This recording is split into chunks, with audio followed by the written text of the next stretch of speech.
Hi everybody, welcome to the stream. Today I think we're gonna finally finish all the map caching we've been writing up for level loading. So let's get started. We left off yesterday working on a /generate cache command from our admin console. And this will allow us to essentially write up all the caches in one go. You'll like load every single level back to back. Now, the way we were going to do this is originally just run all the load levels, but load level does deferred loading for the loading screen. And so what we need to actually do is put them all into a queue. So that's what this is for. So we're just going to push into our queue all the level names.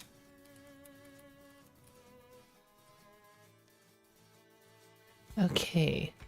And then we're going to be looking in this queue to see if there's anything in there. And if there are, we're going to run it. So we will do that inside of on user update. And preferably, I would like to make another function just to handle that. I can't believe it. Channel points. Yeah, there's channel points now. Hi, Blah. Welcome.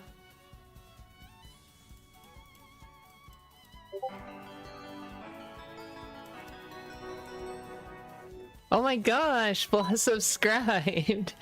Yay, Blah did it. Blah subscribed to me. Oh, thank you, Blah. You get all exclusive access to me now. Congratulations. I can't believe I lived long enough to see this. Oh my god. You're funny. God. But yes, thank you for subscribing. I appreciate that.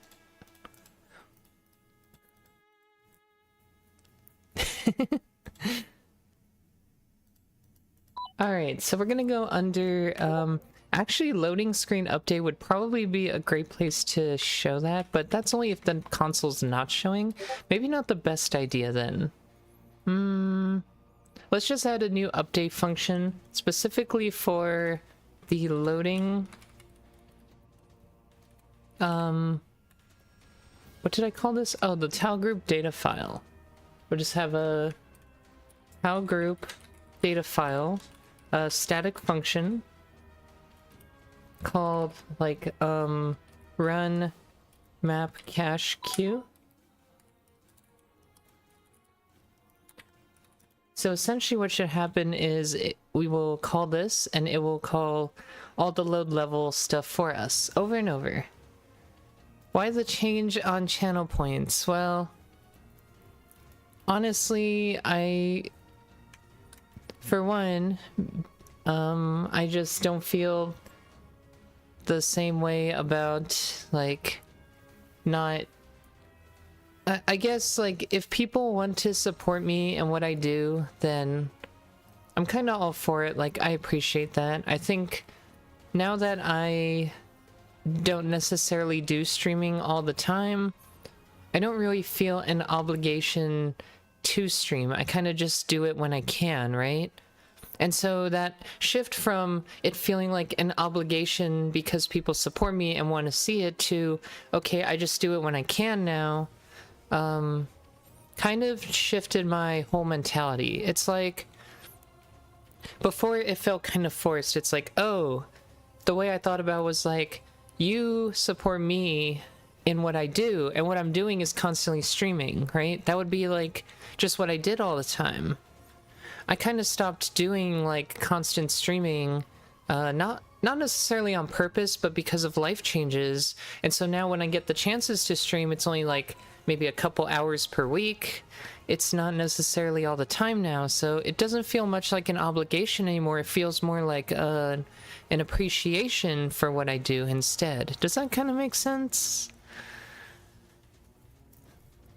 I don't feel like it's as forced now. Okay, I'm I'm glad it kind of makes sense. Just the realization of that, like, it feels good to be supported, and I really appreciate it, honestly. I don't expect it to be like a serious thing, obviously. I don't have a large viewer base or anything, so I don't really expect the money from that to be a significant contribution to what I do. But of course, any money I do receive, I would put back towards things that go towards the stream anyway, so either way, I appreciate that.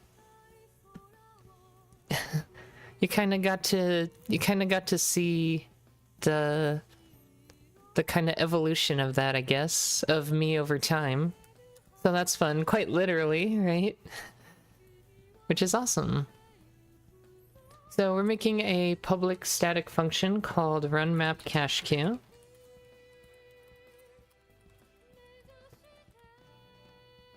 Like, I used to not stream with the webcam, so there was that as well, right? Like, a lot has shifted, a lot has changed about my life since then. I guess the only problem with doing this is that the thing we need to access is an adventures in Lastoria.h, so I would need to get access to that. Which means I kind of want to just throw the queue into here, because it's going to make sense. This is what manages it. So I'm just going to throw it in there. It's not going to be public, though. Let's hide that. It is not for anything to edit, just for us to edit. And we need some kind of function to add to this queue. So we'll call this like add to map cache queue. And we just provide a map name. So the map name gets stored in or pushed into the level caches to run queue. And that is that. It's been quite the journey, but I'm happy you're happy. Thank you. I am indeed very happy.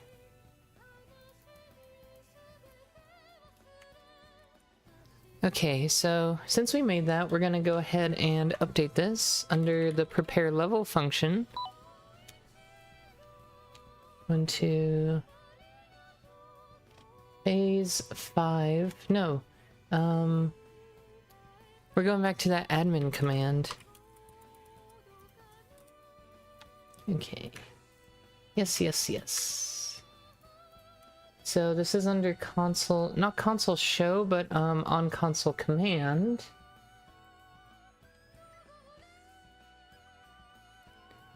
So under here, this doesn't exist anymore, so we'll change this out for tile group data file, : add to map cache queue.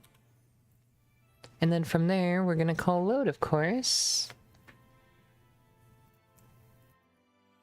So run map cache queue is going to see if level cache is to run dot hello. Oh, the structure needs to be static as well, and we'll also make it inline. That way it's defined here. We don't have to put in another place. Although I guess we don't need... Let me see. Do we need inline for this? We do. Because if we don't inline it, we can't define it here. We'd have to define it somewhere else so the compiler knows where to get it. But inline will just say, oh, we're gonna grab it from here, but if you name anything else that in any other file, then it's going to choose randomly between this one or that one to use. So that's the only thing with inline. You have to be careful if you define it somewhere else. So under here, we're gonna see if not empty,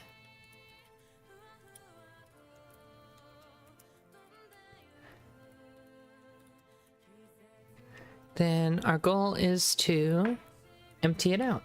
So we're going to start by loading everything. We're going to call load a level here, essentially, and then wait for the load level phase to end. So basically we say, if it's not empty and not game loading? How do we know if it's loading? There's typically a variable, a boolean, that tells us whether or not the game is loading. I don't know if it's in here or somewhere else. But let's go to prepare level and look. Oh, it's under loading screen loading. Okay, so that would tell us. So in here, and not loading screen loading, then we're going to load a level. So load level, or we're going to call game load level. Oops. And we're going to load the map name in the queue. So we're going to do level caches to run.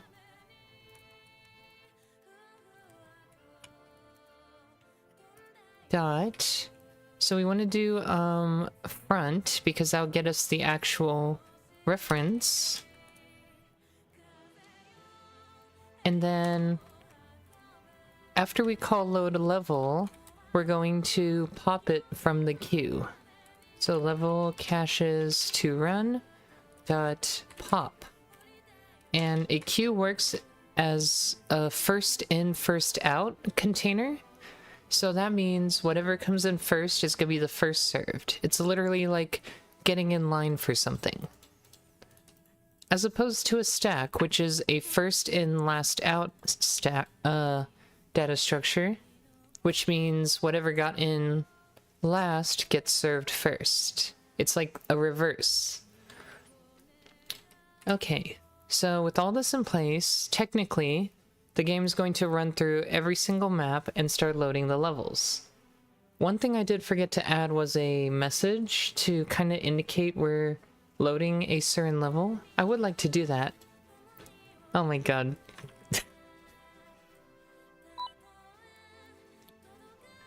Hi, Plasticky. Please don't blow up my program. That would be great. So cute. Aw, thank you. Good to see you. Y'all stop. Y'all being silly out here. Okay. Let's go back to on command. And yeah, so it says generating map cache for blah. Well, not blah, literally blah, but for a particular map, really that message should pop up here. Oh no. Oh no, chat. Chat, calm down. Stop it. Stop it. Plasticky, stop! You're blowing up the chat, literally! Oh my god. God, you silly. Oh my goodness. Okay, so I need to use this in two places, so I'm going to actually store it in a variable and grab it that way.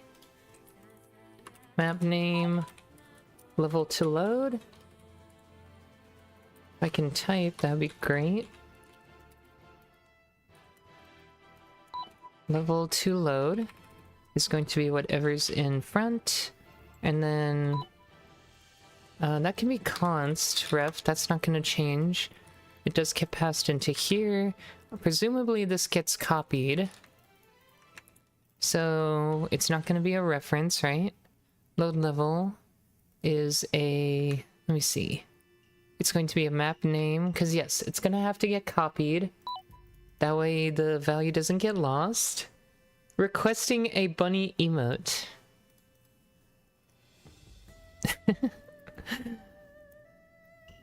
I think I have a bunny slime in here somewhere. Hold on.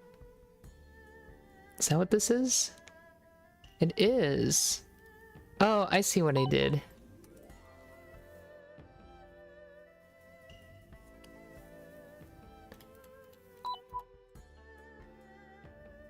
How does one combat spam when the moderator is the one spamming? What is... We have an error? Loading screen is not a class or namespace name, so we have to include loading screen. I hope that's not going to cause issues. Because what does the loading screen need? What? Not found in current source files directory or in build system. Well, it literally let me add it, so it's gotta be in here.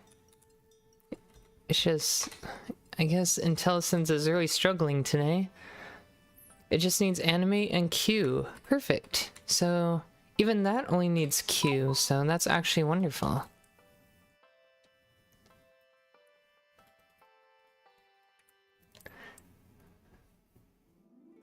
Not enough boo.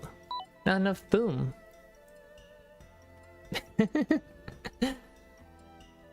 Game is also an undeclared identifier. That might be an issue because this is a header file. So adding the header file for Adventures in Listoria will be a problem because tile group data file is required.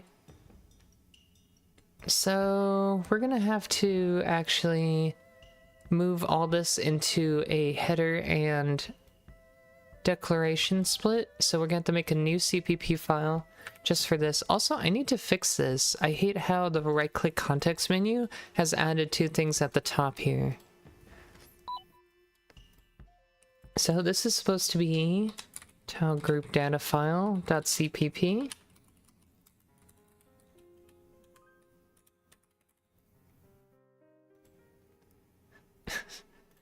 God, you all are so silly. Yep, these are my chatters. We love them. Okay, so we should be able to just include tile group data file.h, and everything else kind of just falls into place. So for these, we don't need this. Actually, what is that? Because this is here, but is the CPP file somewhere else? I'm a little confused. Oh, okay, it's in map. I think I should move it because these are in a different location than I would expect, or it's not called the right thing. Why is it called map, right? It should be called tile group. So I'm going to rename that actually. That's not a good name for a CPP file that holds a class called tile group. It just doesn't make sense. Okay. Yeah. So enum's already defined. We're going to define all these class functions. So we're going to need to add tile group data file : in front of all of these. And we're also, well, this is going to stay inline. I think that's, well, no, it's not okay if we have to define it out here, right? So now we get rid of the inline and static keywords on all lines. And then finally, we get rid of the wrapped class here, along with the private and public keywords. And we essentially have that now converted. I like to put variables up at the top. And then now we can actually include Adventures in Listoria.h, and that in turn will let us include game, which gives us access to the game pointer.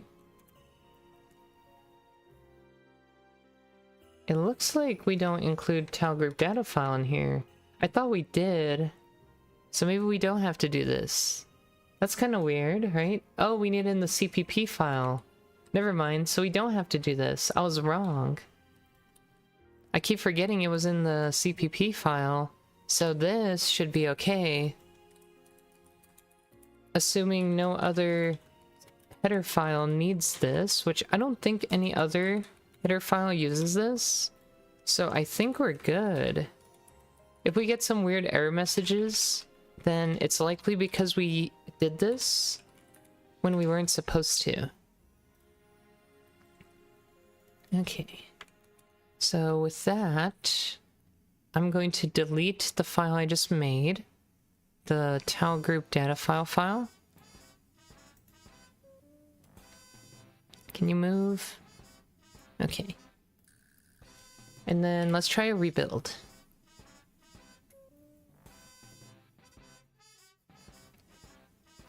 More importantly, if this isn't here, this should be moved to a towel group header file.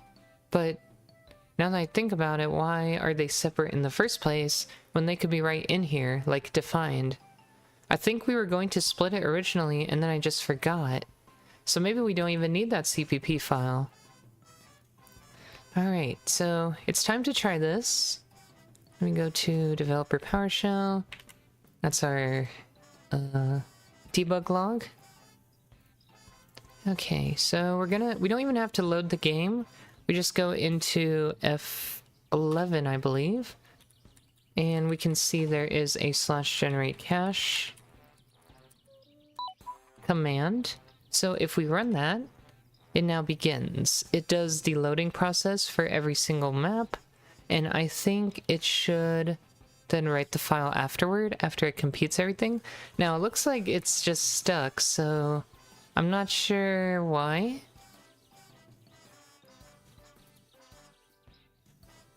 That's weird. It's just stuck. Alright, why are we stuck? We gotta find out why. Where are we?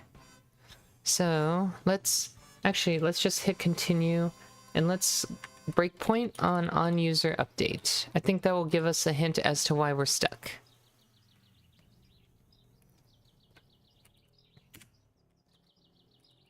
I don't know why IntelliSense or Visual Studio in general has been so finicky lately. But let's just see if we can breakpoint in here. Okay. So the question is, what are we actually doing in here? Are we getting to loading screen update? And if so, what is loading screen update doing? It looks like we hit admin console. Oh, loading screen update doesn't happen unless the console's not showing. That's fascinating. I kind of want it to show, but I guess alternately I can just log to our output here as well. I was kind of hoping I could do it in the console. Alright, blah. Take care. Thanks for stopping by. And you have a good sleep. And thank you for subbing. I appreciate that.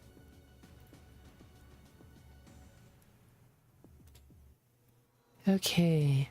So I think I'm gonna just take this out and just put log.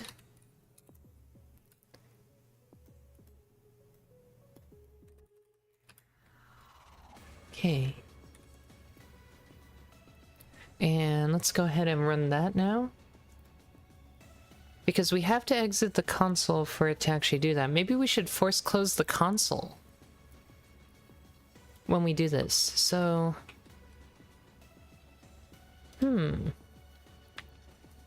generate cache. Or, you know what? We could add something else. We could say... if we have something in the cache, we can run it anyway. Would that make more sense? I really would like it to be in the cache, I think, or in the command console. I think it makes the most sense. Yeah, let's just do it that way. I like that more. So I'm gonna change this up a little bit. The only thing is we have to actually expose something that says I have something in the queue. Has maps in cache queue, and we just return not empty, or no, Is that right? We return dot empty. So if it doesn't have maps, it'll return... Okay, if it doesn't have maps, it's supposed to return false. So if this is empty, this returns true, so reverse logic. And then if there are maps, this is supposed to return true. So this will return false, so we invert it again. So inverted logic allows us to use it here to say, or not tile group data file has maps in cache queue. Or excuse me, and. So if not console is showing and not has maps in cache queue. If either of those are true, we don't need the argument, then we're going to run these. They both have to be false in order for this to happen. Or excuse me, wait, no. If the console is not showing, or we have maps in the queue. Okay, I'm just having a little bit of a logic hiccup here, but yes, that would be the correct thing to do. I like this more because I really wanted it to just stay in the console. Because we're running the command from the console, it only makes sense that everything appears in the console.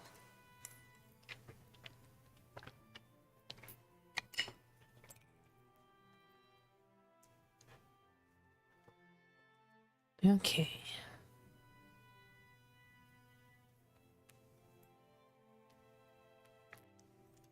Let's go ahead and try this again now. So we're gonna go F11/generate cache. Okay, and you can see it's just doing the loading in the background and generating it right on the spot. So I think we're at a point where we can just wait for all this to happen now. It's just gonna do its thing. At least I hope it does its thing. I wonder if it also checks, like, somewhere down here for the final phases. Like, maybe it can't start unless this is done. Like, are we stuck again? And where are we stuck, right? Because we are running, like, global game updates. So are we in here? Are we in here? Like, it looks like we're getting through all this. So what is the hang up, right?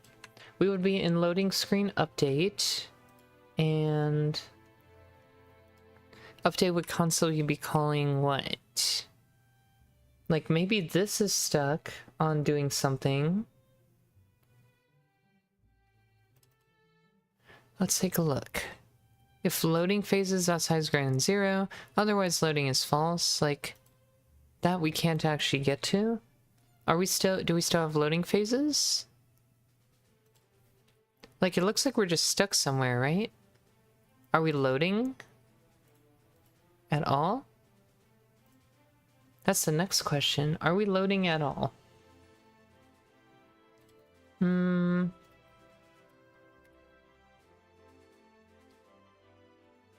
all of this optimized out? We can't even stop here.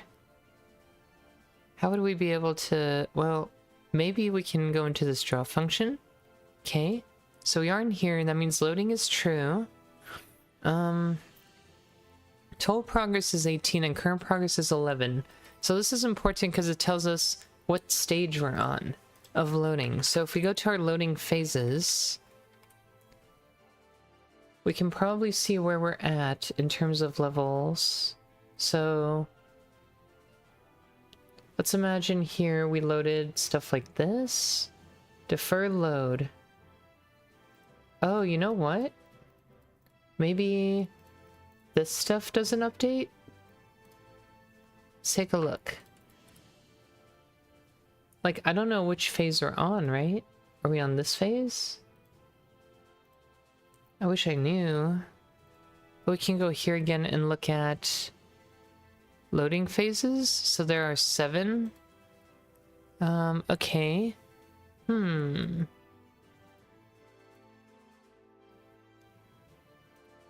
That's interesting. 7 loading phases remaining. So it would be like Add phase. 1, 2.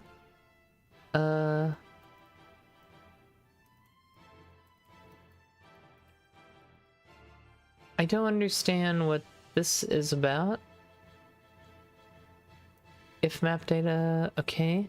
Then get prepare BGM loop iterations, add phase. So is it going in here? I guess it...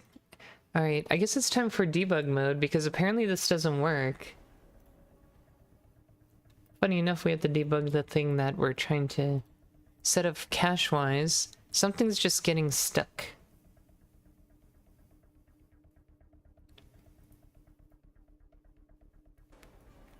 I did say we don't have to load audio, right? So shouldn't it have skipped all this anyway?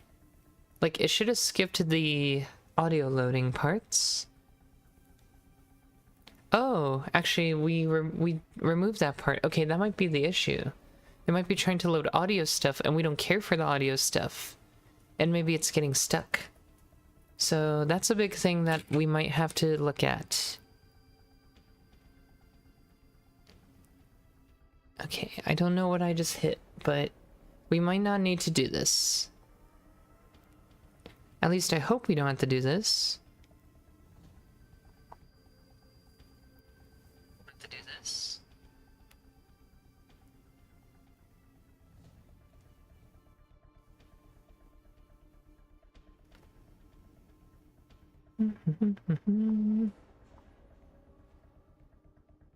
Okay, I'm just gonna let this finish, but we need to go back to release mode, of course.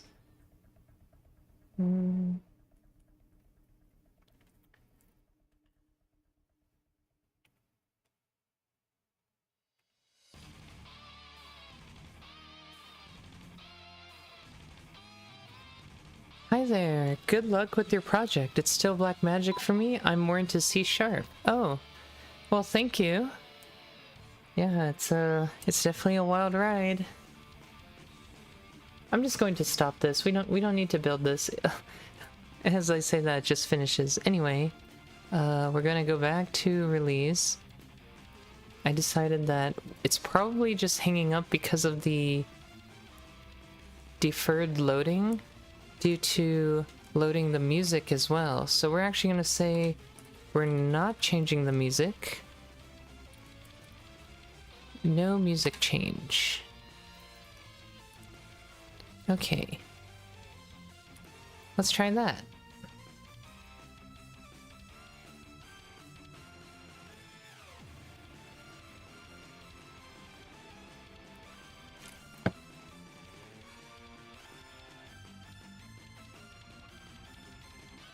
Okay. Because I can imagine if we start the level or the audio loading for one stage, which is happening in the background because it's threaded, then when we start up the next stage, it's still trying to load the audio for that stage. So now we have this, like, conflict. I think that's what's happening. We kind of have this, like, what do you call it? Like, kind of a race condition. A self-created race condition. Alright, so we're gonna try generate cache. Yeah, it looks like this time it just skipped to the end of the loading phase. But then I got an unhandled exception. No focus areas included in the intro map? What? Oh, that's interesting. I've never seen that before. Choose random focus area. Oh, that's interesting. Because it thinks our state is currently main menu. It hasn't adjusted the game state. So I think what we should do... Normally when we finish loading a level, we call on level start. That doesn't do anything. It's just gonna... It's supposed to... So after we do a load level, typically we change the state of the game. So maybe we should do that, right? Let me just think real quick. Because normally we're on the intro map, so all the intro map stuff is expected to exist. So instead, if we go for like... I'm trying to think how we would handle this. it's like, I'm gonna need to change the state at some point. The most logical way would be to just do it here, where after we call load level, we're going to change the state ourselves. So we'll call like change state, or no, it would be I think game state. Yes. So we call change state, and we can just say we're like running the game or something. States, let's just call it game run. We could even call it overworld map, but I'm gonna do game run. That is a generic one. And I think that will make sure that we're not gonna run into issues with the game thinking, oh, we're on the title screen or anything weird like that, and it starts breaking.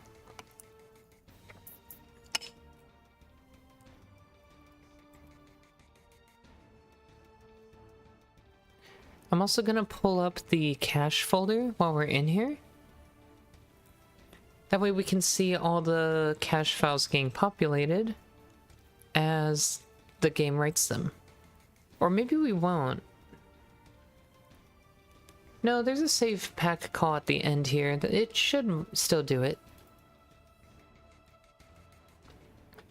Okay. Slash generate cache.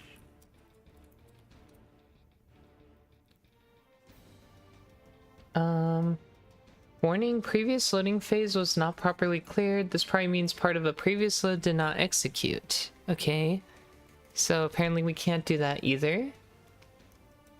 I guess because loading screen reset changes it. Let me see. What? Hold on.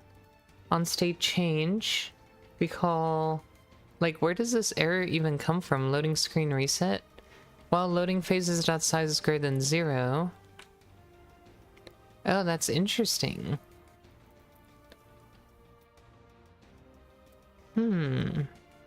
So it's more like we have to do this state change ourselves after the level loads. But we have to kind of tell it, hey, we're like in this loading thing, or this map cache queue thing. I'm trying to think how we would set that up. It's like... It happens when not loading screen loading, so once that gets set again, once loading gets set to false, it will do the next one, which presumably happens here, right? No. Where does loading get set to false? Clear garbage. Oh, you know what? It gets set to false when it finishes in here. Under, update. So this is where it does. So then it calls game state on level load. And we need to change the state at this point. So it'll say, okay, let me think about that. You know what? I have a better idea. When we run the command, let's just actually set it at that point. I think that makes the most sense. Just change the state of the game ourselves. That way we're not in a bad state. So let's put it under slash generate cache. We know we have to be here. Also, this needs to be set. So we're only going to set this to false when it finishes. So let's see here. I feel like we need another state variable. We need to be able to say, okay, everything... This command has finished executing because every single map cache has finished. So, you know what? Maybe I could just do in the end here. So, if loading is false, then this always gets set to false no matter what. No, that's not necessarily true. This only gets set to false when the last map... Okay, so it'll be like if not... File group data file.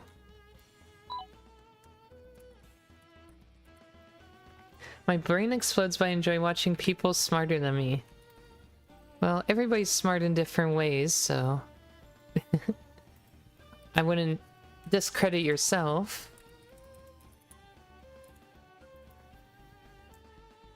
But yes, this project is mighty complex, so it gets pretty hard to follow if you just are randomly tuning in, but at least I like to present the programming like thought process in the hopes that it kind of gives you an idea of at least what programmers like have to think about when they're writing code, especially for people that are like interested in starting programming or game development specifically, and they're trying to do programming. It's like, how do you go about figuring out these things? What do you think about? Why do you make certain decisions over others, right? I think that part is really important to understand. So, at least I'm hoping the commentary brings some of this to life. So, oh, we don't want to do that. So we're gonna see if there are no longer maps in the queue, then we know we can set this variable to false. Although this variable is stored in Adventures in Lestoria, so, and I don't think it's public, which means I would have to force this class to see it. I don't know if I like that. I don't even know. It might be a friend class already. Okay, it's not. I'm not sure how I want to do this then. I guess I will just grant the loading screen to be a friend class of Adventures in Lestoria. I think that's an okay decision. I don't think that has any catastrophic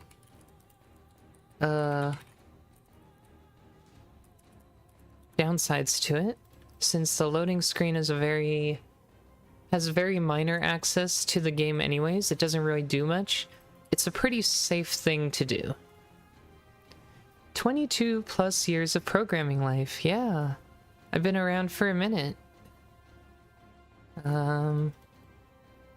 Yep. Mostly been developing funny little games since I was around 10 years old, so just a lot of like built up programming knowledge over a very long period of time. And I didn't even start game dev with programming. I started with a Game Maker, and Game Maker has this like drag and drop system, so you can like place blocks together, kind of like Scratch. So in a sense it was a visual programming type of deal. And that's kind of how I started, and then I realized that there was a language behind all that, so I learned GML, Game Maker language, and then from there I started transitioning out of that into Python, PHP, Java, C#, C++. I just started going all over the place based on what I needed. Bash scripting. It just kind of all followed in sequence naturally. Once you pick up the programming concepts, you basically can manipulate computer systems to do anything you want, which is pretty awesome. So currently the flavor of the month is C++. I've been doing it for about 6 years now, and I still like it. I haven't really decided to switch from C++ to anything else yet, so I like it. It's pretty nice.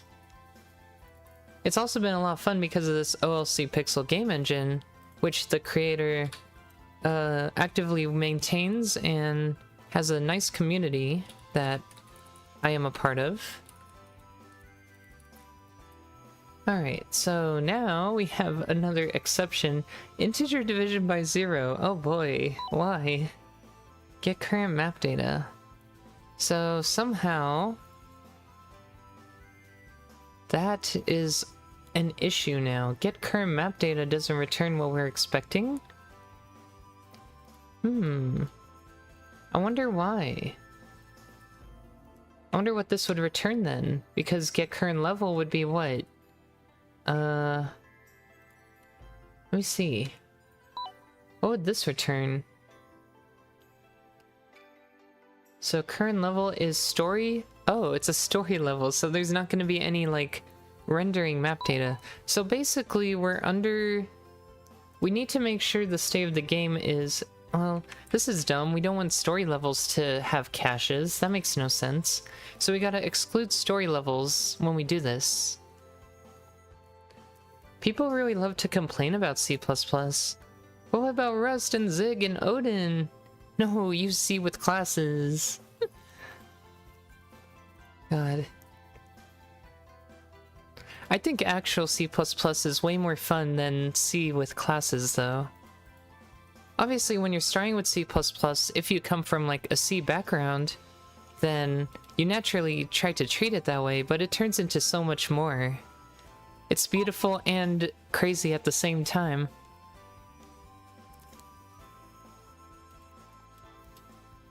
I just picked the right language for the job, whatever I'm comfortable with. I'm not building a web app out of C++, you crazy? That's a death wish.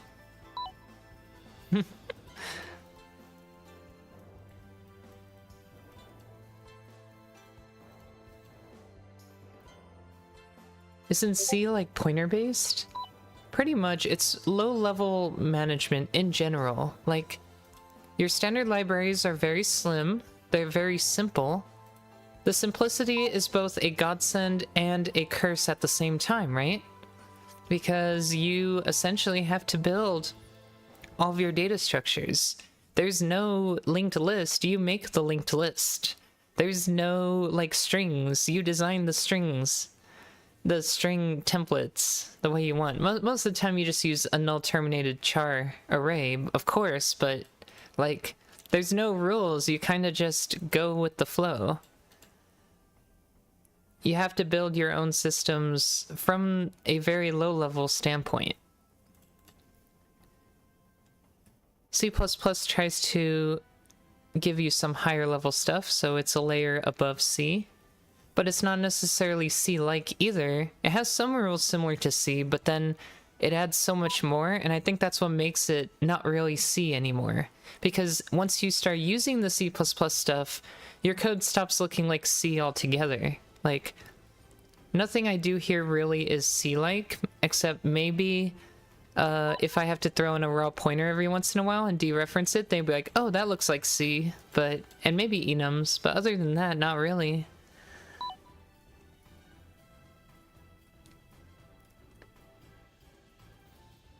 WebAssembly, though, yeah, WebAssembly is amazing. The developer of this engine added mscriptin, what do you call it? Added mscriptin compatibility maybe 3 or 4 years ago, and it's really cool to see that you can make these like games and then export them to the web.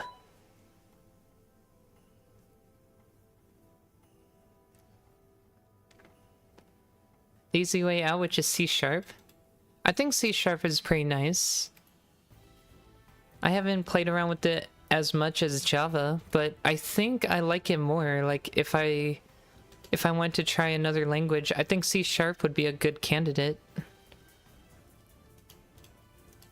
I see C# around a lot.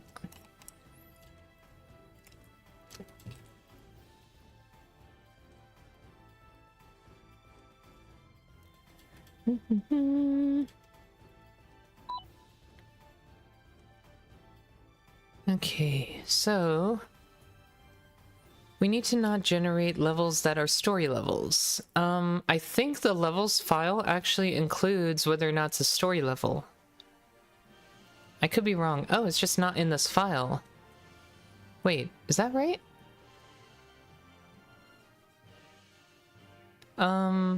Okay, so story levels are not in here. So why are we trying to process story levels? Oh, I guess maybe those get added into the levels too. Now I gotta look at this more. Because we assumed, if we go back to our onConsole command function, that generate cache, that map data only had actual stages, but apparently it also has story levels in it. So that means whatever appended to this map originally did that. So we gotta figure out which ones are story levels only and not include that. So now I'm trying to think if we have an easy way to detect that.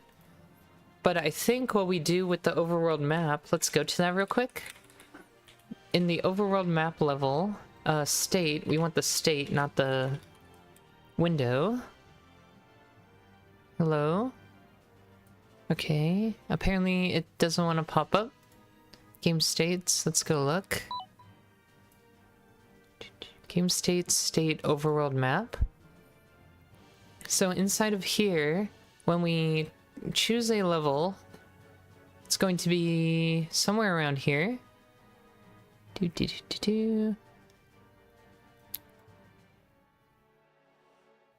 I don't see where we do that. Oh, you know what? There's a button. So maybe we were supposed to be in the window.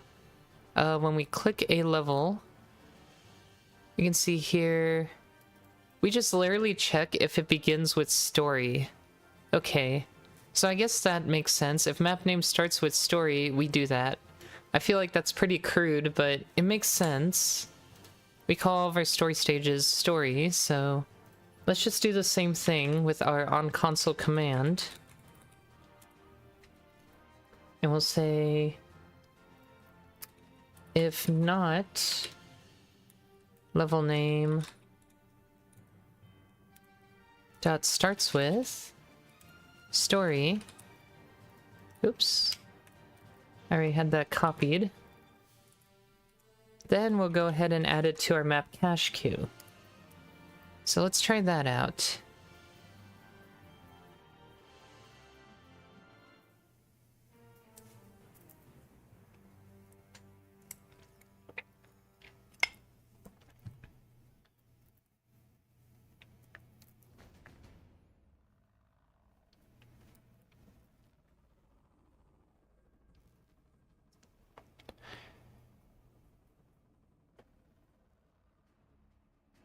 But yeah, I don't really subscribe to any particular language being any better than any others. It's just choosing the language that you are interested in learning or using for whatever project you are. Sometimes it's based on what the project type is, but also sometimes it's just based on what you're trying to learn or develop in. So there's many reasons to choose languages over each other. Not necessarily just, oh, this is better. I don't think there's a such thing as a better language. If I wanted to use something like Basic, or there's like another flavor of Basic now that's more modern with like some AI features, which is hilarious. But then I would probably choose that because that's what I'm currently learning. Reddit would like to know your location. Well, that's just what people do, right? They just try to create a fuss over nothing, really. Okay, what level are we on now? Because we can't possibly be on a story level now. But we're still getting a tile size of 0. It must be something weird. Let me see. What is our variable? Current level is story... What? We're still here. I literally just fixed this, didn't I? Maybe map name is not what I think it is. Let me think. What is map name? I could have sworn it was the actual level name, but it might just be the stage name, which is a little different. Not quite right. But it would be like story, lowercase, well, capital S, lowercase everything else. Because that might be what's quote-unquote called. Okay, I did the right logic, so I guess we're just going to iterate through this and see what this has in it. Because I could have sworn that it was literally just the map name as a base, but apparently not.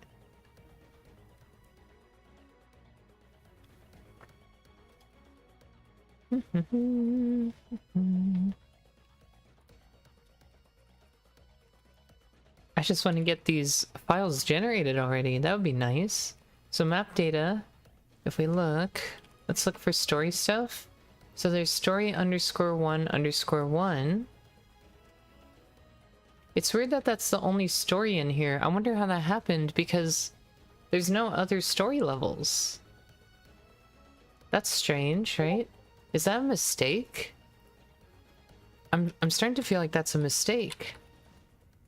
There is no story 1-1 in here, but it's in here. And then we're checking if level name... If not level name starts with story, so somehow starts with is not working. Because that is clearly a key with capital S-T-O-R-Y. So you'd think that would be a match.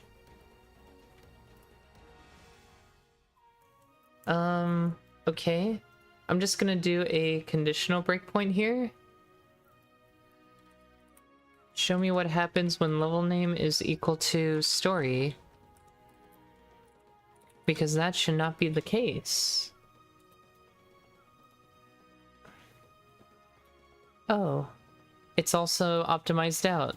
Okay, well, maybe us building the debug build ahead of time is handy for that. Hopefully it doesn't have to recompile everything.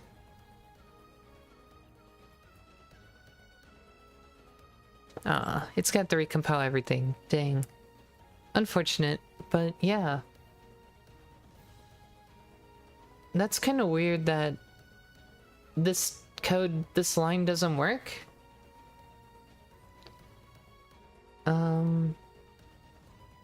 Because starts with is supposed to return true if a string starts with the given string, substring, so I was expecting that to just work, but we might as well double check while we're waiting for the game to rebuild. Starts with...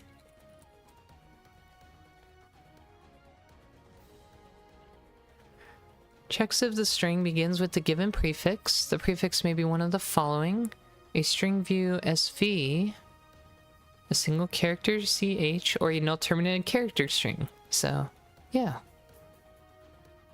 That's what we would expect. I find it strange that it doesn't work.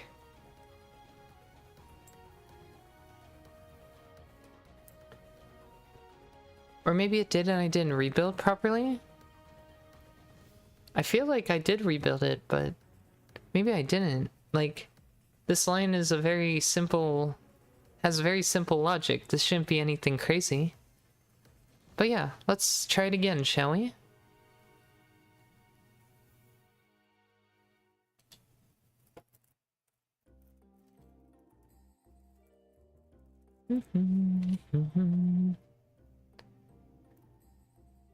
What are those background images? They are just different images of Nico Yazawa from Love Life. They're actually from one of the Love Live gacha games. Are you that much of a weeb? Not really, actually. I'm less of a weeb than a lot of people think. But, like, I don't really spend a lot of time, like, looking at, like, anime and stuff. But, I mean, I enjoy it.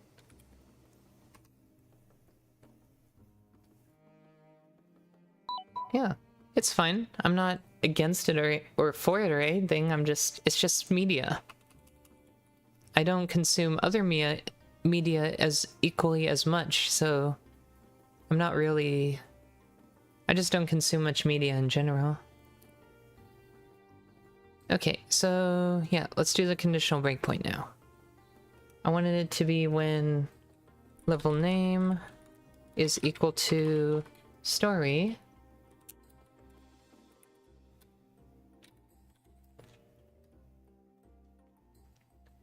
Breakpoint cannot be set because no operator matches the two operands?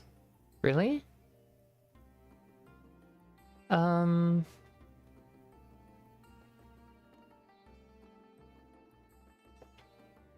That's weird.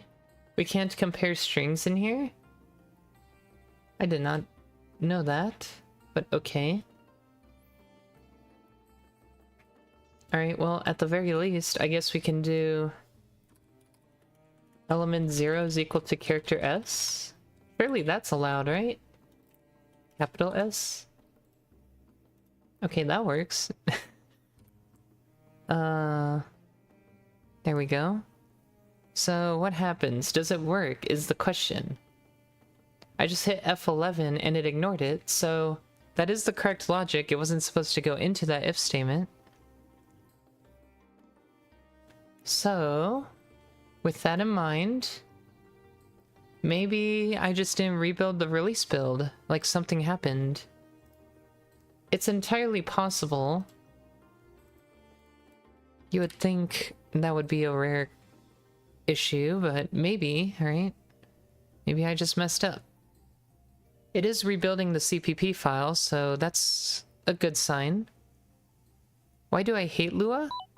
I really don't like the syntax for it. I think the libraries are a little weak, but I also... its uses are kind of limiting. A lot of times I'm trying to use Lua as like, for the same reasons as other people are, to like make it so games are moddable and stuff. And I just kind of hate the whole idea of integrating Lua into stuff. Like, if I were to design some kind of like plugin system or modding system for my game, I would just use C++ like compiled libraries.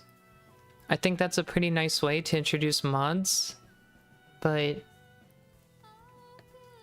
a lot of times folks want to see like Lua, and I'm like, I'm just kind of tired of it.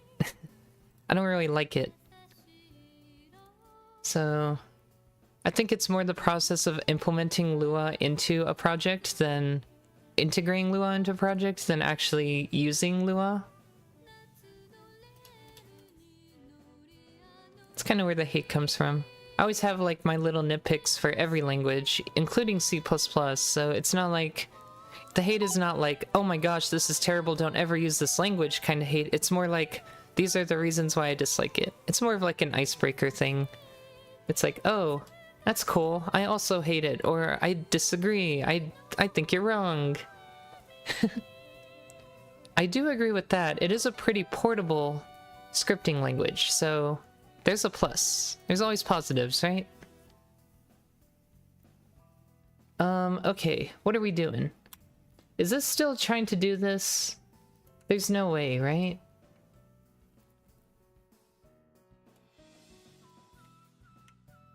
Let me look. Can I get in? Oh wait, that's not what I want. I want this. So, get current level. Okay, so I think what's happening is current level is not being changed. Interestingly enough. So maybe it's not that the map level is changing, it's that current level is not getting changed to what it needs to be. So what is responsible for the current level variable? Let's take a look. What actually writes to it? So... I also have all these temp files I have to get rid of, but... we're looking for any writes to it. I guess let me filter this by writes only.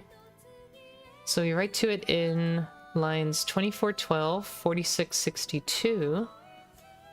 So this is... oh... interesting. We set the current level variable every time we call prepare level. So this is like, set it, put in all the loading screen phases, wait for the level to finish, but then I'm calling... am I populating it with something else? I don't think I am, because we are waiting between each loading phase to finish. Ideally, like, this should set loading to true, right? Oh, maybe it doesn't. What sets loading to true? Does add phase do it? Let me see. Because if we're not saying loading to true, maybe that's the whole issue. Where does loading get set to true? Let's find out.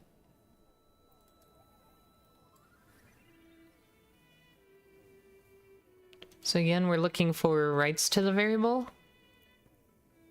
Loading is set to true on line 2405 when we call load level. Okay. So if we think about how this variable works is we're not loading, we're calling load level. Loading becomes true. all the loading phases get added. Game runs, or loading screen runs through the loading phases. At the very end it calls, or the loading phases are done. So then where does, all right, right here. So once loading phases dot size is equal to 0, loading gets set to false. This gets set to false, and on-level load gets called. Maybe this is the issue? Let's see. I don't think so. I don't see anything here that would do that. But the error is coming from... what is it called? Render world. So we're trying to... Obviously, this is story 1.1, so we shouldn't be drawing something. But first of all, we shouldn't even be in story 1.1. So how does story 1.1 pop up in the first place? That would mean current level would have to be set to story 1.1. So we need to like put a watch on current level and see when it gets set to story 1.1. Oh yeah, we do debugging all the time. It's probably the thing we do most often on the stream. Naturally. Since there's so much going on. It's realistically the only way to keep track of everything. So I'm just gonna do a current level as a watch. And what we want to do is find out when... Oops, I didn't mean to filter for it. I meant to add one. So let's do game current level. And we want to watch for when this changes to story 1.1. So we'll add a conditional breakpoint. I'm actually going to restart the game. And we're going to watch for when that gets changed. It might not show up in release though, so we'll have to see. I hope it shows up in release. We can hope. So let me break on somewhere around on user update. Real quick. We'll go ahead and watch for when this changes to story 1.1. Story _1_1.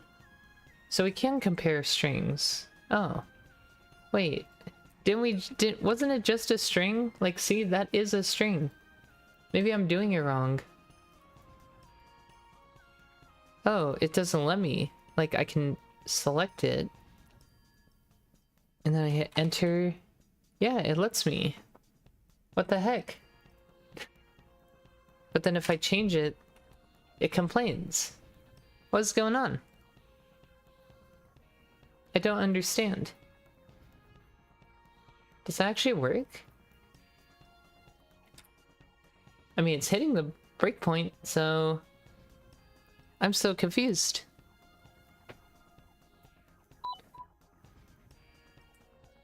Yeah, the game is called, Adventures in Lestoria. This is, that's how you spell it, in case you're wondering. And it is a 2D action-adventure RPG game. Strange. Okay. Trying to think how else we're gonna do this.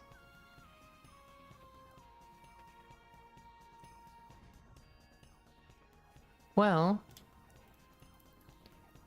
I guess we're going to breakpoint on all the locations where we do change it and go from there.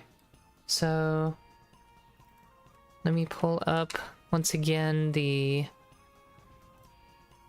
current level.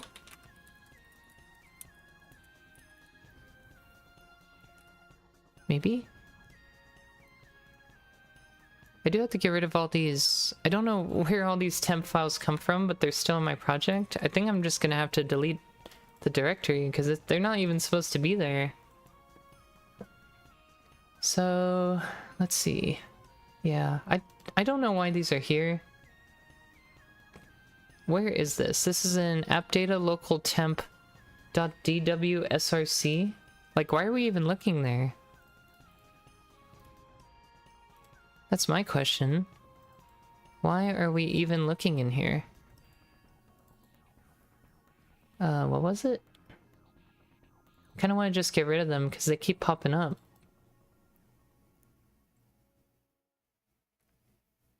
Update a local temp.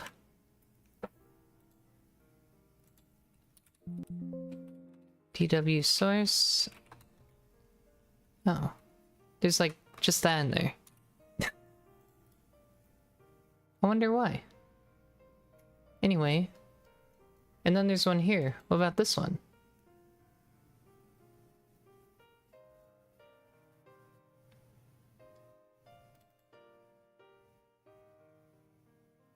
It's like it just keeps creating them. Why is this happening? Entire solution. I guess I could just filter it by current project. Apparently the entire solution... Oh. I think I get it. There's probably something in my solution that's like including these temporaries from somewhere. I probably need to look later. Okay. These can't be the only places where I write, though. There's gotta be more. Like, we have to change it at some point, so there's gotta be more than this. I'm confused. Let me see what this says. Well, now this only says there's one right as well. I am very confused.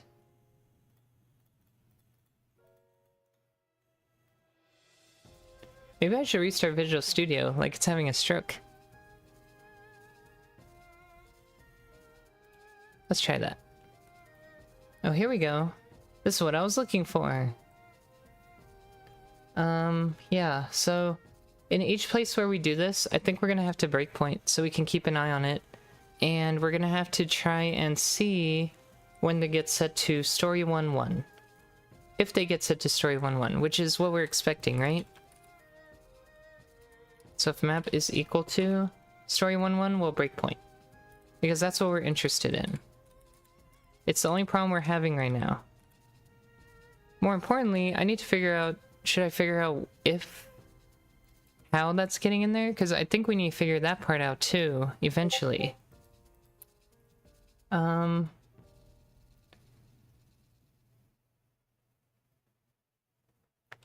just like add a line of code and we can breakpoint on it.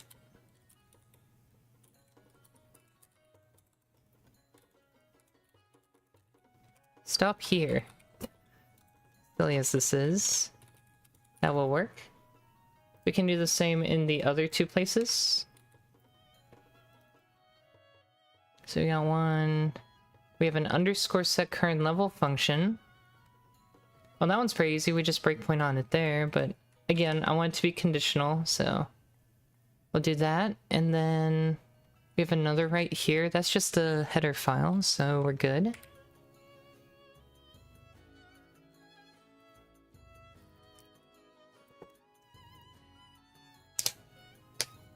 Oh, and then we want a breakpoint there, of course. Hopefully they don't get optimized out. I don't see why they would. Oh, it looks like it did. Okay. Crud.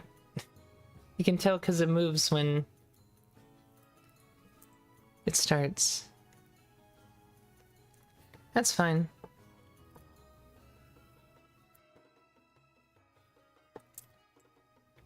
We have both executables built or up to date pretty much now, so that's fine.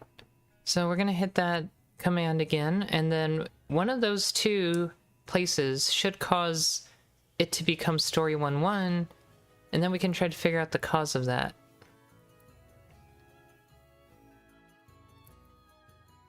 We'll take a minute though, because we are debug. Debug mode, fun mode. Okay.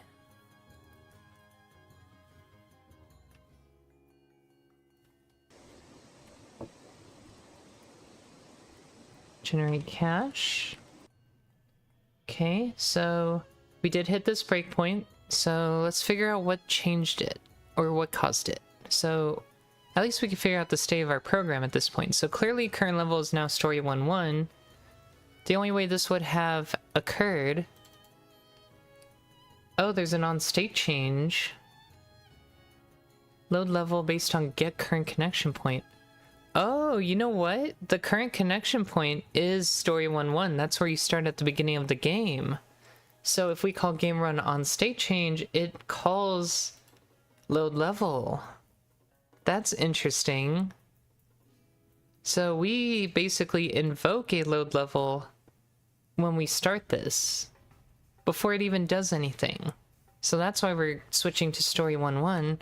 It's not because that map, well, I guess that map does have it, but we don't access it. That's not the reason we access it. This is just another load. So basically it's trying to load story 1-1 on an unknown state. Stories are always supposed to run in the story state. So essentially, if we do this, we need to write something that ignores the whole, that basically ignores running the on current level or on state change function. I don't know if I like that, but we gotta think of some way to incorporate that because all this stuff is like built into our game. So I would say only do this if we're not generating maps. I guess that's a fair way to do it. Because whenever we're preparing the level, or loading the level, if it's got... Okay, yeah, I like that. We'll just say, if tile group data file, we need to include it, has anything in it, then we don't run this, because we know we're going to be doing processing instead. So in fact, we can go even further and say don't do on-state changes for any given state.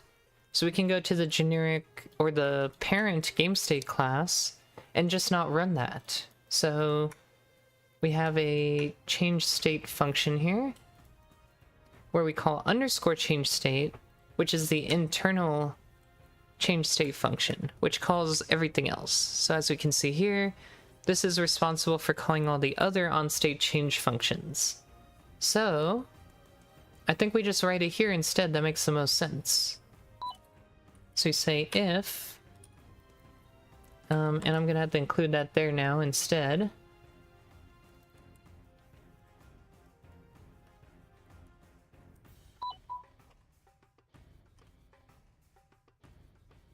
You're 32, but you look like 55. Oh my god. Explain. I don't know what you want me to explain. I look how I look. That's it.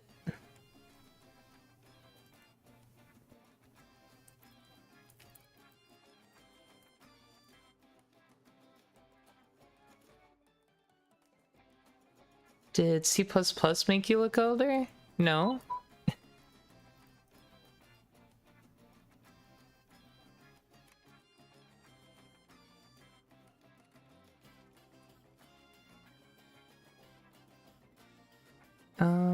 Okay, so...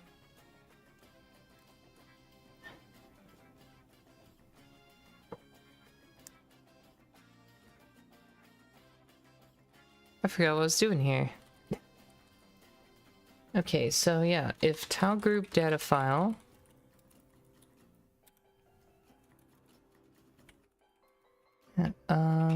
has maps in cache queue, then we're not going to, so we're going to say if there are no maps in cache queue, run on state change.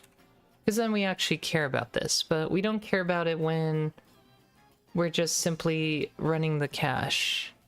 So here we go. I think that should fix that. And then I can't think of anything else that we're gonna have to do, so hopefully we get no more troubles. And we can go from there.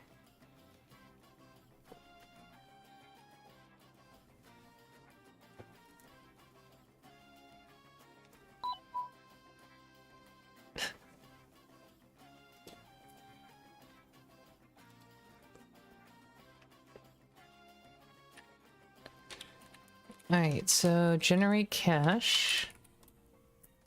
And it still happens. Although maybe for a different reason.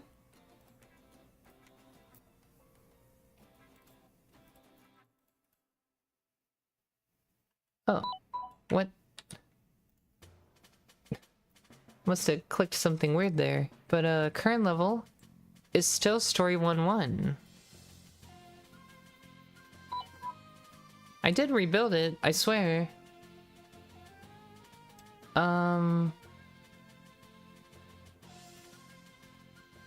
If not has... So does this still occur? That's the next question. Like, maybe there's no maps in the queue yet? Okay, let's think about this. So... the first time we called load level, when is that? That would be right here. And clearly, there would be stuff to run. So, yeah.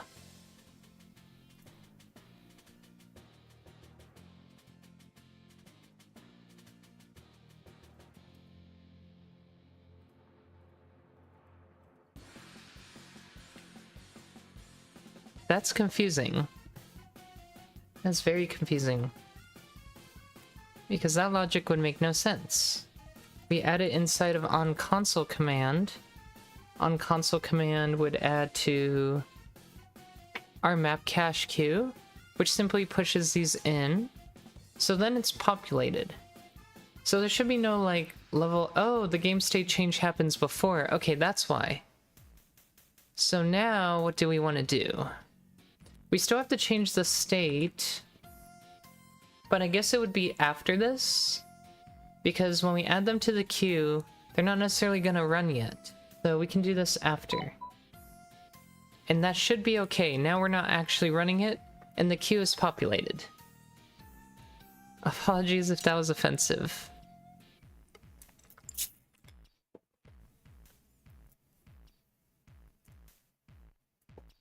Well, just general advice, in case it's not clear. Telling anybody they're older than their actual age is not a very nice thing to say. So it's something probably to keep in mind for anybody you interact with in general. Just some advice. Generate cache. Okay. Ooh, we're actually getting somewhere now. Okay. Well, we might have actually done it, which is great.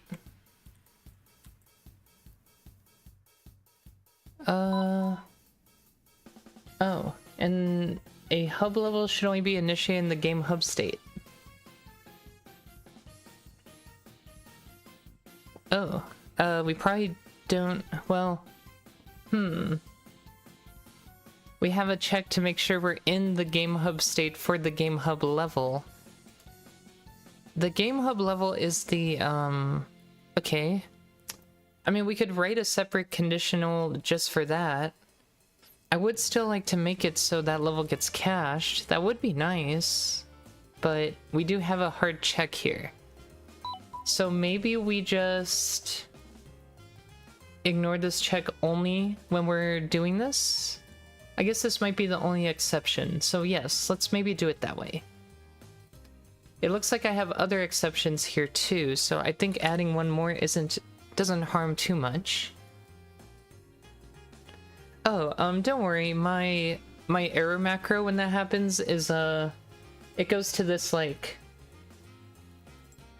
I guess it's like it logs to a file, it logs to cout, and it just and it returns an exception. It throws an exception, so we can either catch it and look at it, or we can look at a file, or we just, like we just did, we just inspect what the string is at that moment. So it works out.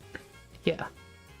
Thankfully, because if I just threw it and didn't do anything with them, like, oh great, now I have to actually catch it and look at it, like that would not be productive, right? So at least that's nice. Okay, so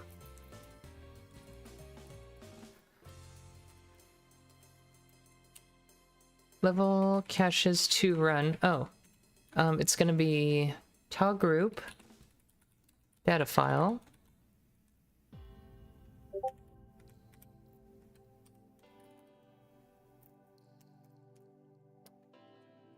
So if we don't have maps in the cache queue, we'll run this check. So we're going to add that as another exception so that we can also generate the hub level with, or cache the hub level as well. So, yeah. As we can see, there's more cached files now, so that's always nice. So we're making progress. This is ideally what we want.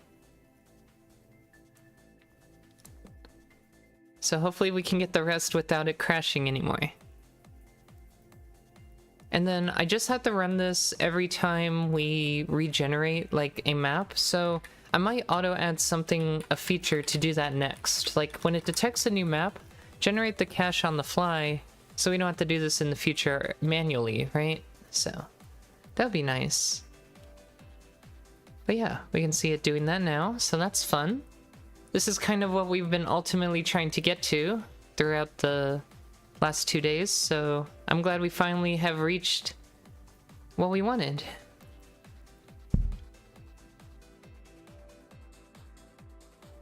We just get to wait for it to finish or crash again. What happened this time? So another integer division by 0. I wonder why. Did it go back to the story mode again?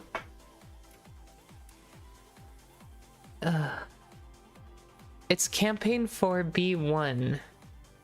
That's interesting. Why would that cause problems?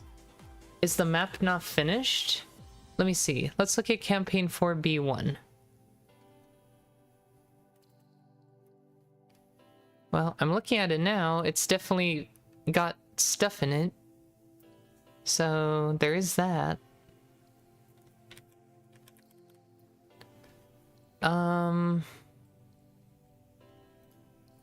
Maps? Commercial assets? I'm a little confused. Did I maybe put the wrong file name? So let's look at the entry for it. Oh, I did. I put boss 4B.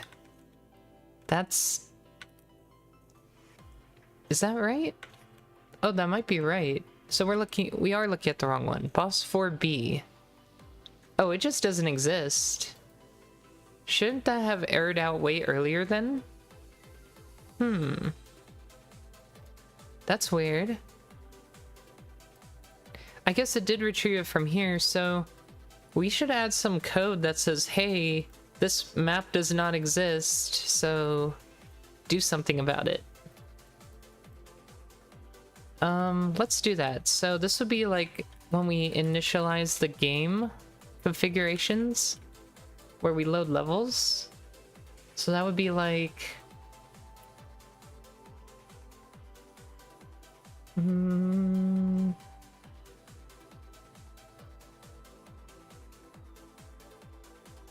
Where do we load levels? Come on. Map data? Let me see. Oh, there it is. Initialize levels. So in here, let's see. So if map data find is not equal to map data.end, add it. But we should check for the existence of the file it references at the same time. So right here, or let's see.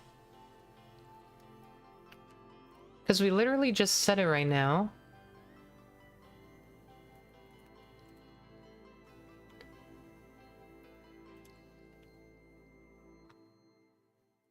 Okay, so the name is populated like this. Where does the parse map? Oh, right here. Initialize level. Okay. Oh, this is interesting. So this doesn't actually tell us if it failed. We just assume it worked. Okay, okay. Because we do have a way of failing this, I think. Oh, never mind. We don't. It just returns a void. So we're under the assumption that if the file doesn't exist, nothing happens. I think. It's like, okay, file.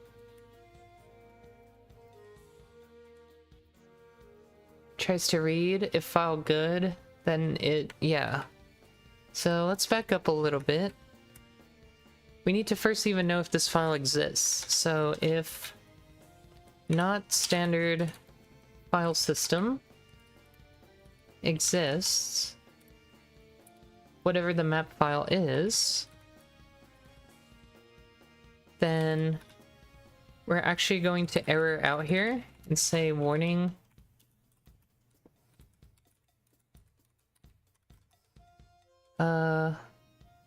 I mean, should we? I think we should. We should only add levels to this file that actually have, that actually exist. We shouldn't add invalid maps. That doesn't make any sense.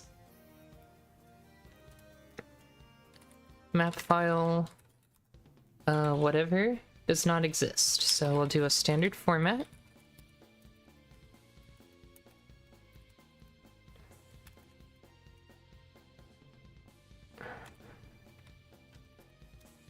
Does not exist. And then we'll put map file. Okay.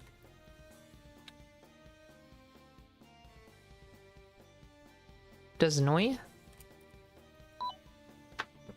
I used to mark every place possible to crash with number X number.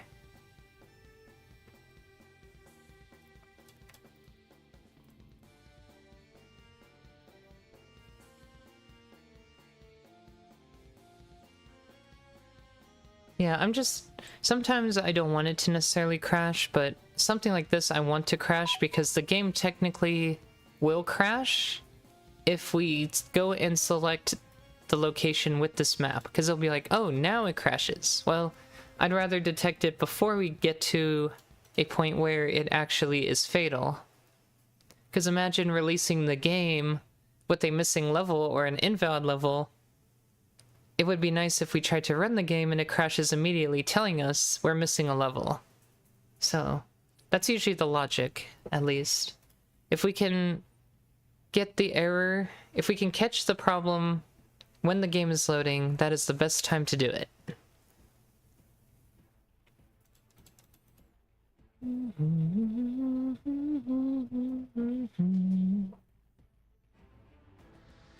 Okay. So I just want to make sure this works, and then if it complains, we've done our job.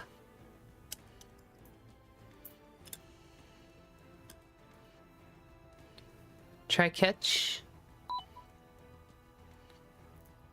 I mean, try catch does exist in C++. I've never really adopted the pattern though. It has its quirks. It can be useful, but I feel like it makes the code really verbose. Like, as you can see, I tried to only make the error be like, oh, on one line. I didn't want to write a whole bunch of stuff for it. It's in a lot of languages. Oh, there we go. Yes. So, there it is. So, yeah. At this point, I'm just gonna comment it out, and eventually we'll add it. And we should be good. When we actually make the map, it'll be back. And so now, the game will load without it. Oh, it's still complaining. That's funny. I gotta comment out the whole block, I guess. That's kind of weird. I guess it's a quirk of the format. I'm just gonna delete it then. It's a custom data file format, so I don't really want to make that a thing right now. But technically, if there were just braces all by themselves, I would rather consider it not valid, like a valid part of the syntax, but oh well. Anyways, let's do this one more time. And hopefully we're good. Unless something bad happens.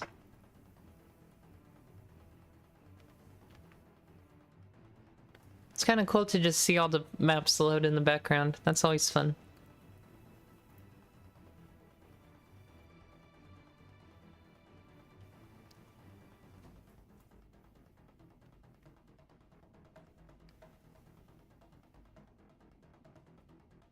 Did we do it?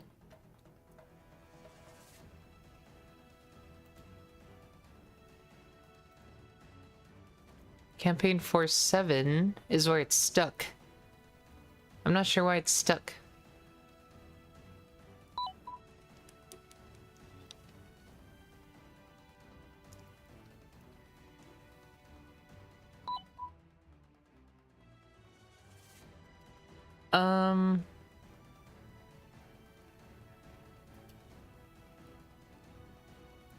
I'm not sure what you mean.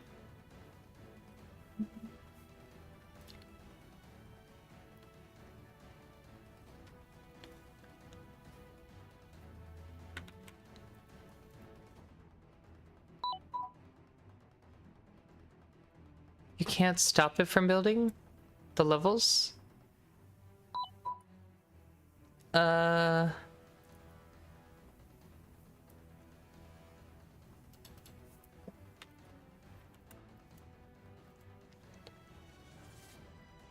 don't really... I'm not really understanding here.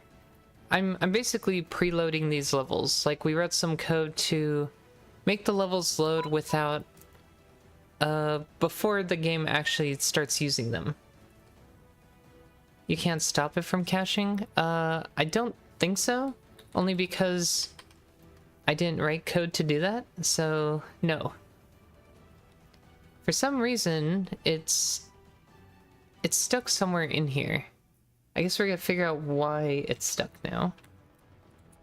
Like, I'm trying to imagine what could it possibly be. But we're clearly in here. I'm just gonna go to... I assume we're still in loading screen update. Oh, we're not. So we're not on the loading screen anymore. Are we still doing this? Apparently not.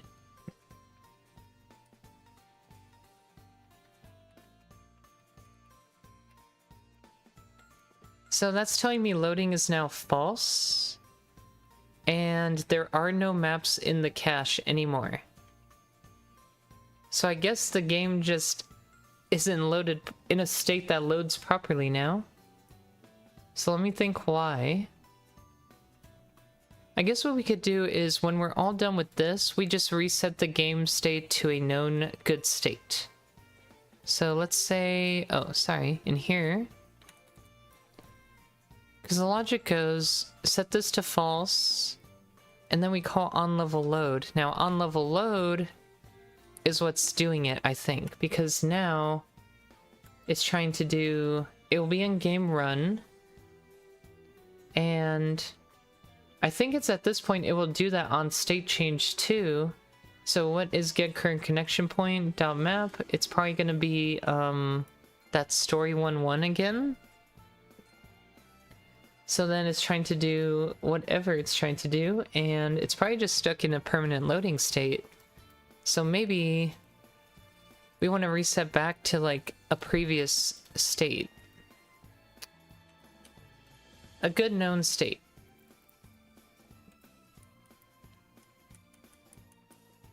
I'm just trying to think how I would handle this. So while this is going on, we know there were maps in the cache queue before. So we can use that as like a way to trigger it. So we're gonna say if this is true, then we know we were previously loading stuff from the map cache queue. Otherwise we'll just do this. So what I'm thinking is let's just set the state to like the intro map again and load the intro map. I think that would be a fair way to go back to a known good state of the game. So let's just go back to main menu and let's load the intro map again. Load, well, game, load a level.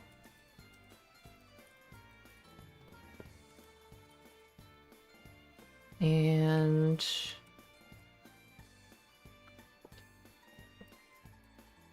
no, it's okay. It's totally okay.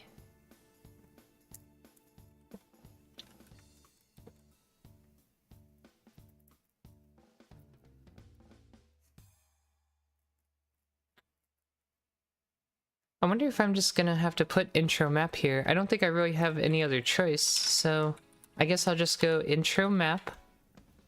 And we can just say play level music again. Technically, by doing this, we're back at the beginning of the game.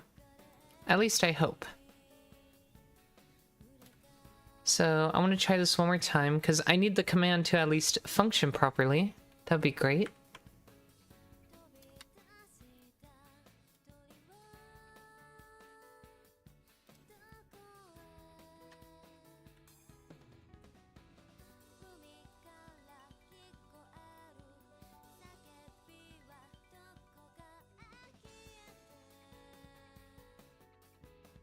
Oops. I hate it when that happens. I'm like in the middle of looking at something and then Visual Studio just switches the windows.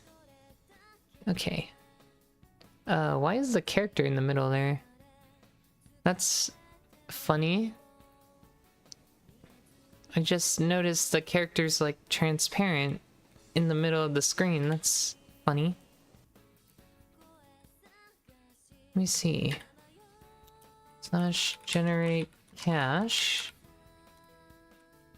That's so strange. I'm gonna have to look at that. That's... if that's actually a thing now, that's new. The character's not supposed to be there. Naturally.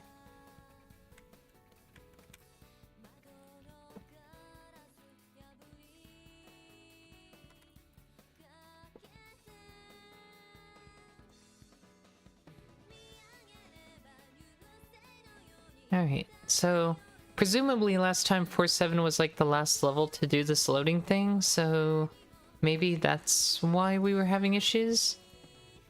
But I also don't see the save file like saving. If I look here, the last time this file was written to was at 3:47 p.m., which was a little while ago, so it's like it's not doing it. But then I also see 4.8 was written, and I don't even see 4.8 in here unless... oh, they're just not in order. Okay, it's like up here. But yeah, 4.7 was the last one to be written to, so the loading phase is literally not finished yet. Okay. Well, just looking visually at the progress bar here, I notice it's barely filled, which is telling me it's right at the start of the loading process. Which to me is weird.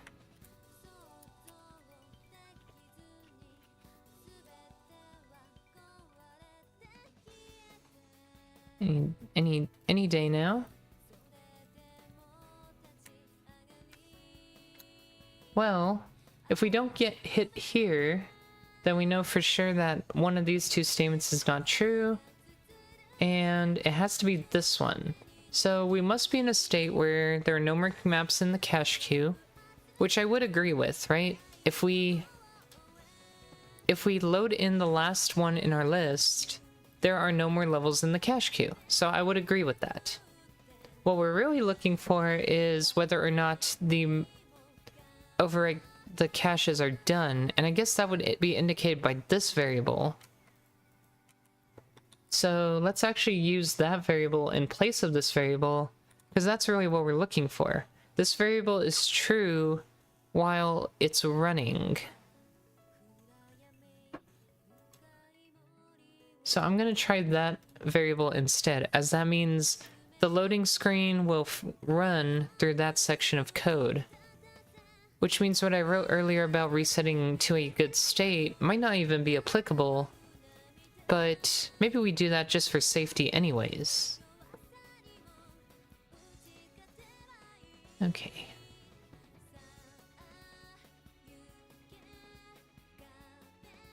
And then after this, I think we can pretty much call it for the day. I don't think there will be much else we have to do for today. I kind of wanted to start on... Oh, let's look at that too. That's new. The character should not be in the middle of the screen, partially transparent. That to me is strange.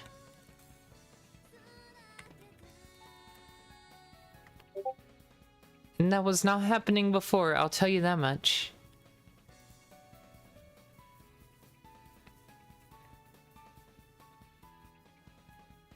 So weird.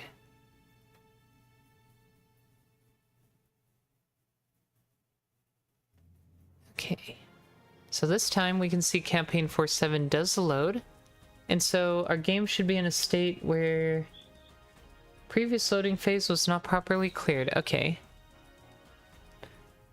Thank you for the follow as well. Appreciate it, Mazquick.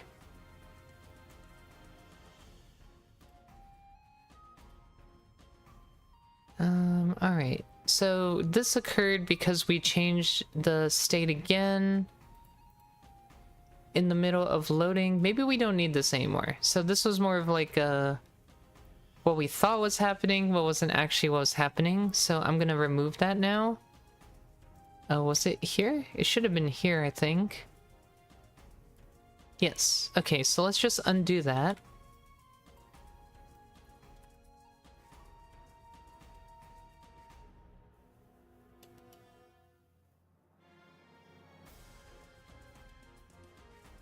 Did we even have else before? I kind of feel like...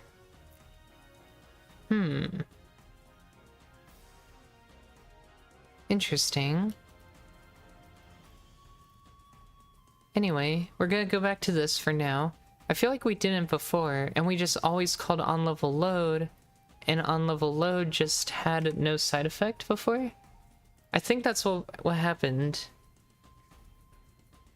On-level load only had a side effect for that story stage, which we ended up adding a conditional for, so that should be okay. Figuring out all the logic for this can get very confusing sometimes. I'm trying to think what change would have made the whole character not fully disappear. That is so weird. Did I just never notice it before? I feel like this has to be new. This definitely wasn't like this before. And you can see it's not here now, so... I wonder why. Very weird. Okay, anyway. Generate cache. We might have to keep an eye on that, because that might be a bug, if it's just popping up randomly. The worst kind of bugs are the ones that don't happen consistently. Then it's like, alright, what state was the program in for that specific thing to happen? That's gotta be the worst kind of bug. When it happens, but only sometimes. Okay, so good news. We have done all that. So now we're in a state where we probably are just in a blank level. Yes. Good. So now that we are done with that, I guess we can leave. And I don't know what the game's gonna think now. Okay. I also don't know why the game's lagging. Like, really badly? Something's up. Is it my computer?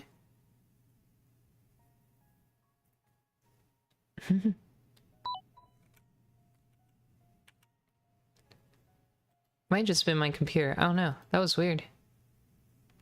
Oh. Everything's broken after I do that, but the cache is at least loaded. I guess I still have a few little things to fix up. It's like, after I generate it, obviously everything's fine if I just use them as is, but if I have to generate it, the game's not in a good state anymore. So maybe we still have to... Oh, actually hitting load game here breaks something right now. Accessing out of bounds list item 4 of player? What? What is going on?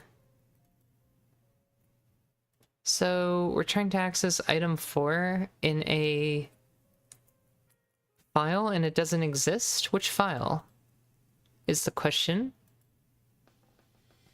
Let's see. Metadata. So that's not helpful. Save file ID 0.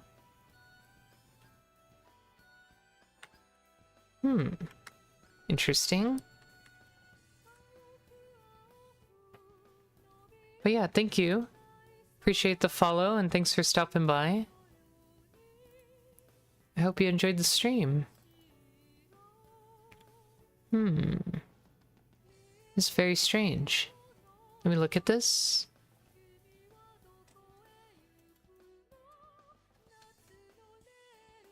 So clearly item 4 does exist, so I don't think that's the issue. But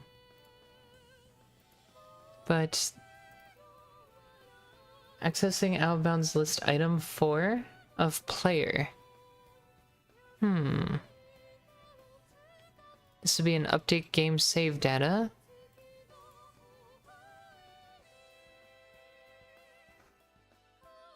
So save whatever. So it has to be like the metadata actually. Maybe that got messed up. Oh, that's not what I want. Well, I mean, I could look it in there, but I don't really want to. Save 4. Okay. Or element 4. Oh, I see. There is a missing thing in here. How did that happen? Just no character name initialized? Oh, you know what? That's probably what occurred. At the beginning of the game, there's no character name. And then, so I basically just overwrote my character file, save file. Oops.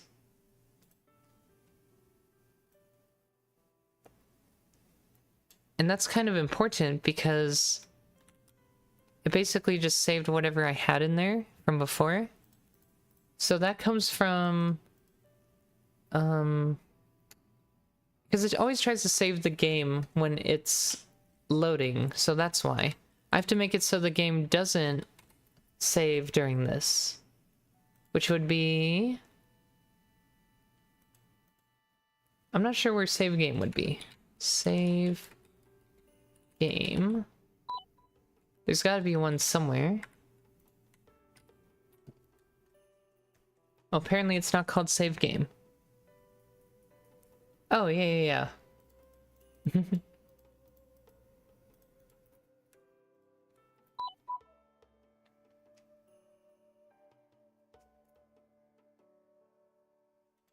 Okay, so that's to reset the player as well.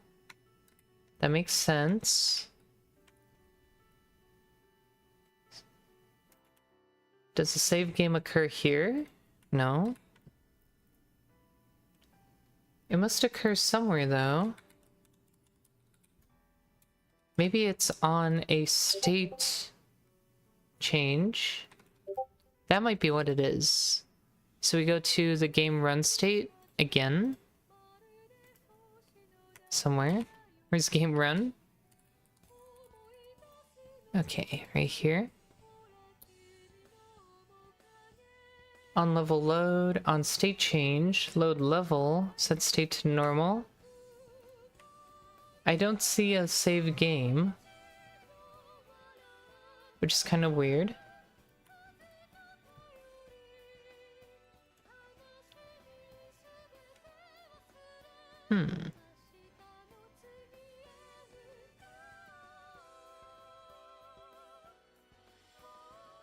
I would like to just try to get some context of where we're going to be working on tomorrow.